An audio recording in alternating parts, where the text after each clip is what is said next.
Welcome to the Rutan House, to our presentation. Welcome, Maria Morales, The Progress of Women in History and Beyond. This will be the first of many exhibits here at the Rutan House. And I would like to thank Parks Department John Kilcullen and Frank Gessner for hosting us and giving us the opportunity to show off our skills here. Thank you, Frank. Thank you, John. Thank you. We want to talk about the exhibit. The first is a little bit of history of South Shore Artist Group. We celebrate who we are today as compared to 70 years ago, when the South Shore Artist Group decided to pick up canvas and brush and go outside and begin painting the landscape on Staten Island. This in itself is a revolutionary feat, as our founding member Thea Wilbur Olson assembled her group of painters every Tuesday and turned it into an adventure. The artists went outside and painted. They had luncheons to raise funds and stay in existence. They were kind of nomads. They went here, they went there. Wherever the door was open, they went. They held their exhibits all over the island, and for fun, they painted still lifes, and the members posed for their own portraits. Hence, we find ourselves in the midst of history and the first colony of painters. By gathering her troops, she built community, gave her artists a sense of belonging and a place to exchange ideas and something to do that had consistency. Most of the painters grew and stayed together, and today we are close to 50 members who are fruitful and faithful to the arts. The message was and still is one of healing and well-being, and in that spirit of imagination and inspiration, we come to believe that there is more than meet the eye, and that is the nature of our true essence, and in this journey we find ourselves. Women's History Month honors the achievement of all women in the world. We celebrate being ourselves, our progress in time, voting rights, very important, wearing pants, burning bras, being little girls, being sisters, mothers, aunts, cousins, artists, writers, singers, and dancers. We celebrate our dreams of being free and equal and strive for fair treatment and consideration in the home and workforce and everywhere in the world. The brief history of March, Women's History Month, began as the largest bloodless revolution of women's suffrage in the world, in world history, The movement began in 1890 to 1920s and is the greatest social reform carried forward by women and their organizations in North America. Women during this time made their living in factories, some making clothes, shoes, and teddy bears. They worked in terrible working conditions for very long hours and with small wages. So they ended up striking. When they did so, wealthy females joined. They joined the striking women and they donated money. They arranged legal representation. They spoke to the press. They joined in picket lines. They joined unions and were arrested for wanting fair and equal rights. On March 25, 1911, there was a fire at the Triangle Shirt Factory, and workers were locked in because factory owners were afraid a union worker would go and persuade to strike. The fire killed 146 immigrants. They were either burned to death or killed, jumping to their own deaths. Many of these women are still unidentified. The fire spurred on an international movement that is celebrated on March 8th every year. During the 70s, it continued to increase in popularity. The actual date continued to increase in popularity as a women's movement, and colleges began to include courses that had women's history studies in their curriculum.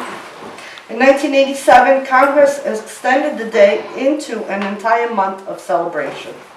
Today, in 2018, we are celebrated as mothers, astronauts, politicians, engineers, teachers, scientists, mathematicians, artists, writers, actresses, directors, filmmakers, chefs, and everything beyond the between, and the presidency is just around the corner. We have those women to thank, the previous generations who instilled movements and change. They paved the way and are our voices of the past who must never be forgotten. Okay, so that's brief history of Women's Month, and I just want to celebrate everyone here. Thank you. I'm here with Maria Morales, Salto Artist Group. Welcome. Hi, Paula. Congratulations on your beautiful exhibit. Thank you very much. Thanks for having me. Thanks for making this happen. Morales is. Okay, well, Maria Morales is me. I'm the artist, teacher, and the one who is inspired by all these women who I bring to you on the month of celebration of Women's History. Women's History Month. Wonderful. So I'm just here to celebrate with everybody. What is it like growing up in Dominican Republic? So I was born in the Dominican Republic, but I grew up in South Florida. And then I returned to the Dominican Republic after I was about 10 years old. So it was brand new to me since I had left at a very young age. And it was a beautiful beach, beautiful landscape. People were mostly poor. There's the very poor, there's the very rich, and very small amount of middle class. I didn't know the language. Lots of artists. You see their work along the street, along the road, going from the airport to the Capitol. Everybody there is an artist, and wow, it was inspiring. I always wanted to be an artist. I knew that when I was a child, and I guess that's where it started. And that, and the fact that my dad also knew how to draw, kind of pushed me along in that direction. Well, you said you grew up on a farm that had horses, and your first inspiration was your father had to do with your father and the horse. And you started drawing horses, right? Yes, my father, he had 2 horses, we had 12 chickens, 6 goats, 2 dogs. So we had our little farm, and I had a lot of subjects to work with drawing. So I kept a little notebook, and I started drawing all the animals on the farm. And you were how old? Like 6. So you have a wonderful story with this particular painting here, the child with the bird, that's you. Yes, my dad took the photograph. We had gone to the park to feed the birds, and he was a photographer at the time. And he had lots of talents. At that time, he took on photography, and he took the picture while I was feeding one bird. Another one flew down on my arm, and he snapped that picture. And I had that picture forever. And when I started painting, I wanted to recreate it in, large. So I chose that to me. Beautiful. It's a very warm and inviting painting, and it shows your love for animals and just the beauty of it all as a child. Child spirit is we always paint the inner child and then the outer child as we grow up, and that's the perfect representation. So it's a very beautiful, very uplifting painting. Thank you. So now you find yourself on Staten Island, and you have quite a few jobs. 5 jobs, all with the arts, all different times, all different places. But your main place is SIDAC, which is Staten Island Arts and Dance Center, and you teach the children there. Tell me how you inspire the children. Well, the children that I teach there go after school, and it's usually once a week after school for about an hour, sometimes 2 hours.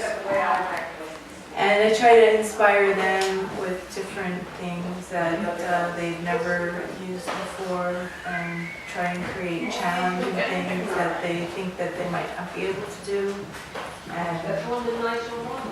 And we keep it interesting, you know, we work with clay and watercolor and acrylics. Lots of different materials. I was going to ask you Oh, it's all the way about down. what your favorite medium is and what you like to use, you know, what kind of subjects. Personally for yourself, and then with the children, like you mentioned, play. Is there anything? I know that the year that we were experimenting together, there was an onslaught of things between play and resin. So tell me, what's your preference? What's your favorite medium? Well, I find that everybody's afraid of painting people, and they say it's the hardest to learn, but I think it has a lot to do with the teaching and how you break it down. So I like to challenge the kids into doing portraits, so I teach them how to break down the face, and there's measurements that if you go by the measurements, you can easily put a face together, and they're amazed at how nice their portraits come out. Beautiful. And it's a good feeling to see that they can accomplish it. So Maria, please explain the exhibit to us. Okay, well here we have behind us Cleopatra. She stands alone, and she is the crown and ruler, and believes she is the reincarnation of Isis, the goddess. She commands respect, veneration, and loyalty from other people, and she represents the conquerors, the women who are conquerors.